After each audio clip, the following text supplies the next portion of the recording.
नमस्कार, मैं जितेंद्र चतुर्वेदी। पहले तो आपसे आग्रह रहेगा कि अगर मतांतर से नहीं जुड़े हैं तो जुड़िए, वीडियो को लाइक कीजिए और साझा करना मत भूलिए। आम आदमी पार्टी में भूचाल आ गया है और संभावना ये जताई जा रही है कि ये पार्टी कभी भी बिखर सकती है। और उसकी वजह अरविंद केजरीवाल का वो खुलासा है जिसने पूरी पार्टी को हिलाकर रख दिया है। हुआ क्या है कि केजरीवाल ने खुद को बचाने के फेरे में अपने दो विश्वस्त सहयोगियों को फंसा दिया है और यह फंसाना बताया जा रहा है कि अब आम आदमी पार्टी और केजरीवाल को भारी पड़ने जा रहा है। यह क्यों कह रहा हूं? दरअसल इसकी वजह आतिशी मारलेना का वो एक्स पर पोस्ट है जिसने भूचाल ला दिया है। क्या कुछ लिखा है आतिशी मारलेना ने अपने पोस्ट पर, जो उन्होंने एक्स पर किया है, उस पर बात करें उससे पहले दो तीन चीजें जान लेना बड़ा जरूरी है, क्योंकि इसी से आम आदमी पार्टी के अंदर जो रसाकसी चल रही है और जिस तरह की गुटबाजी चल रही है वो साफ दिखाई देने लगती है। तो क्या हुआ है? अरविंद केजरीवाल अब तिहाड़ के वासी हो चुके हैं। बैरक नंबर 2 उनको दिया गया है। संभवतः उसमें पहले संजय सिंह रहा करते थे तो वो खाली करवाया गया है। लेकिन इन सब में जो घटना बड़ी हुई है वो आम आदमी पार्टी के भीतर घट रही है। देखिए, संजय सिंह, मनीष सिसोदिया, अरविंद केजरीवाल, विजय नायर अब सब तिहाड़ में है। और ये जो विजय नायर है ये बड़े महत्वपूर्ण शख्स हैं इस पूरे मामले में। क्यों? क्योंकि दिल्ली के शराब घोटाले में अगर कोई सक्रिय तौर पर दिखाई दिया तो वो विजय नायर है। और विजय नायर ने ही मध्यस्थता की सरकार, यानी आम आदमी पार्टी की सरकार, और वो लोग जो नई शराब नीति में दिलचस्पी ले रहे थे, इन दोनों के बीच किसी ने अगर सेतु का काम किया तो विजय नायर है। विजय नायर 8,000 करोड़ रुपए की, आप ये कहें, संपत्ति के मालिक। अब ये 8,000 करोड़ रुपए बना कैसे? वो जाहिर सी बात है कि विजय नायर जाने और वो लोग जाने जो उनसे जुड़े हुए हैं। अब उन विजय नायर का अरविंद केजरीवाल से क्या ताल्लुक है, उन विजय नायर का इस दिल्ली के शराब घोटाले से क्या ताल्लुक है? जब ये टटोला जाने लगा तो अरविंद केजरीवाल ने मनीष सिसोदिया की तरह, आतिशी मारलेना और सौरभ भारद्वाज की तरफ तोप का मुंह घुमा दिया और कहा कि विजय नायर से हमारा कोई लेना देना नहीं है, हमारी बहुत बातचीत नहीं होती है। किसकी होती है? आतिशी मारलेना की। किसकी होती है? सौरभ भारद्वाज की। सवाल यह है कि अरविंद केजरीवाल ने ऐसा किया क्यों? मनीष सिसोदिया ने ऐसा किया क्यों? यहीं से दरअसल आम आदमी पार्टी के भीतर चल रहे घमासान की पटकथा शुरू हो जाती है। अरविंद केजरीवाल जेल में है। सवाल इस बात पर उठ रहा है कि मुख्यमंत्री बनेगा कौन। उस सवाल में किसी का नाम अगर सबसे आगे जवाब के रूप में देखा जा रहा है तो वो आतिशी मारलेना है। उसकी दो वजह है। एक तो ये कि जब विपश्यना पर अरविंद केजरीवाल गए थे तो कार्यकारी मुख्यमंत्री आतिशी मारलेना ही थी। दूसरा, आतिशी मारलेना के पास तकरीबन 13-14 विभाग है, यानी वो 13-14 मंत्रालय संभाल रही हैं। अब इतना हाई प्रोफाइल होने के बाद यह सहज अनुमान लगाया जा रहा था कि आतिशी मारलेना मुख्यमंत्री बनने की दौड़ में सबसे आगे हैं।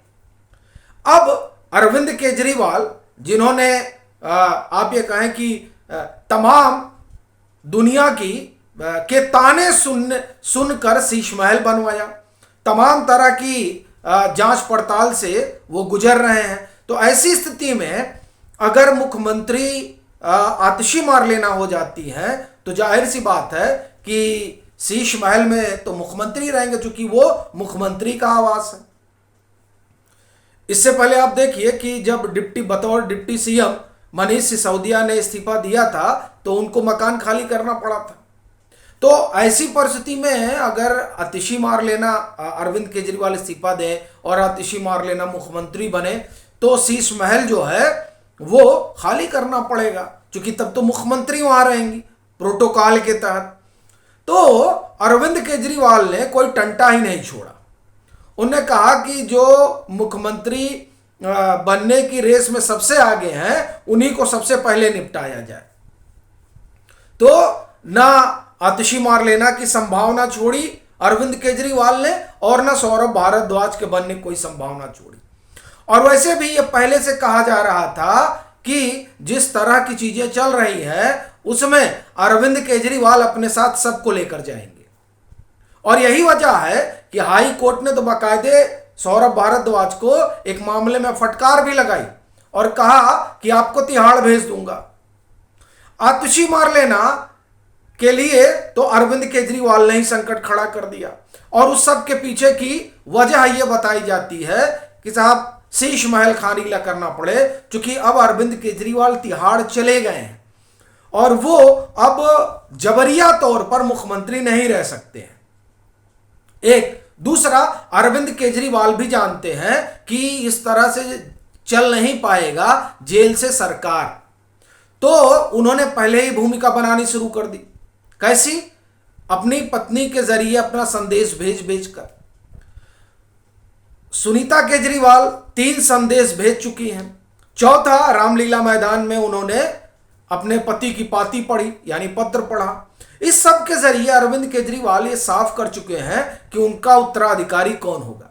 अब उस उत्तराधिकार में रोड़ा कौन बन रहा है? जो रोड़ा बन रहा है उसका नाम ले लिया अरविंद केजरीवाल ने, जैसा ईडी का दावा है कि विजय नायर हमको नहीं आतिशी मार लेना और सौरभ भारद्वाज को रिपोर्ट करते रहे। इसका मतलब यह हुआ कि अब ईडी के शिकंजे में आतिशी मार लेना और सौरभ भारद्वाज भी फंसेंगे। पहले तो इनका नाम मनीष सिसोदिया ने लिया था कोर्ट में, लेकिन अब ईडी के सामने अरविंद केजरीवाल ने ले लिया। इसका मतलब यह हुआ कि दिल्ली के शराब घोटाले से इनका भी सरोकार है, क्योंकि एक जो आरोपी है वो इनका नाम ले रहा है। तो इनकी जो सारी संभावना रही वो तो अब खत्म हो गई और सुनीता केजरीवाल का रास्ता साफ हो गया। ये तो रही एक बात। अब ये जो तमाम चीजें हैं, स्वाभाविक तौर पर इसने आतिशी और सौरभ को हैरान किया होगा, चौंका दिया होगा, क्योंकि उन्होंने तो कभी सोचा भी नहीं होगा कि ऐसा कुछ होने जा रहा है। और वो भी हम जिसके लिए सारा दिन 24/7 लगे रहते हैं डिफेंड करने में, वही ऐसा खेल कर देंगे और हमारा ही नाम ईडी के सामने उगल देंगे। अब इसके बाद क्या हुआ? ये कहानी तो हो गई। अब आतिशी मार लेना ने पलटवार किया और वो कह रही हैं कि 2 अप्रैल को 10 बजे सुबह वो कोई बड़ा विस्फोटक खुलासा करने जा रहे हैं। तो क्या वो खुलासा अरविंद केजरीवाल को लेकर होगा? क्या वो खुलासा दिल्ली के शराब घोटाले के उस रहस्य को लेकर होगा जो अभी तक छुपा हुआ है, सामने नहीं आया है? यह सबसे बड़ा सवाल है और यही वजह है कि 2 अप्रैल को 10 बजे आतिशी मार लेना की होने वाली प्रेस कॉन्फ्रेंस का सबको बेसब्री से इंतजार है कि उस प्रेस कॉन्फ्रेंस में क्या अरविंद केजरीवाल, आम आदमी पार्टी और दिल्ली के शराब घोटाले से आतिशी पर्दा उठाएंगी या फिर पर्दा गिराएंगी। आपकी क्या राय है जरूर साझा करें। मतांतर से नहीं जुड़े हैं तो जुड़ें, वीडियो को लाइक करें और खूब शेयर करें।